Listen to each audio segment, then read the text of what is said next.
Ang tindi ng trabahong ito ay hindi kayang tiisin ng mga kabataan ng higit sa 3 araw.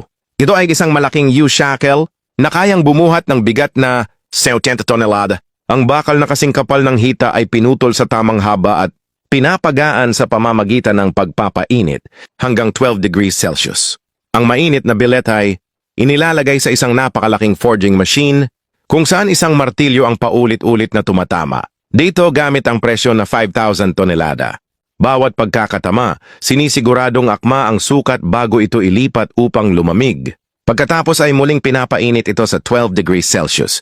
Matapos ang preheating, ang bilet ay pinipindot sa pangunahing hugis ng U-shackle gamit ang bending machine.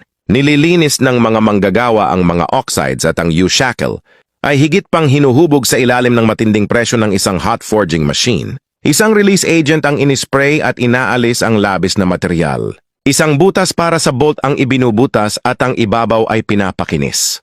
Ang U-shackle ay sumasailalim sa heat treatment at nilublob sa langis upang ayusin ang istruktura ng kristal nito. Sa wakas, ito ay pinapalamig ng natural at nilulubog sa isang bath ng zinc na nagkakahalaga ng $100,000 upang bigyan ito ng makinang na kulay pilak.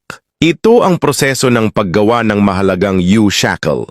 Maaari mo bang isipin ang mga scrap metals na nakolekta mula sa iba't ibang lugar ay magiging higanteng bakal, ang mataas na precision steel plates. Ang scrap metal ay inilalagay sa isang transfer furnace.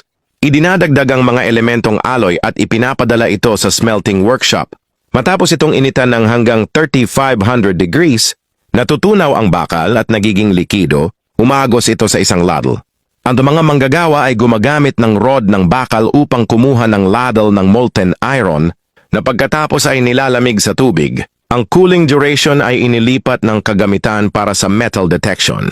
Pagkatapos ng pag-detect, ang molten iron ay ibinuhos sa crystallizer, kung saan ito lumalamig at bumubuo ng manipis na balat.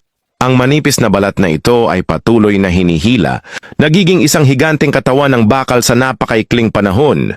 Ang bakal na bilet ay hinahati sa pamamagitan ng pangalawang segmentasyon. Ang ibabaw ng balat ng bakal ay kadalasang lumalamig sa puntong ito. Ang karagdagang paggiling ay hindi magdudulot ng labis na gasgas.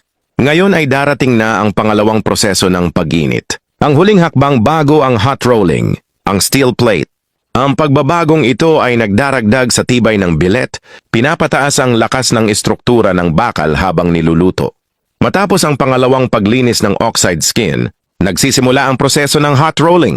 Ang bakal ay pinagdaraanan ng dosenang ulit upang bawasan ang kapal nito sa 120th ng orihinal na sukat.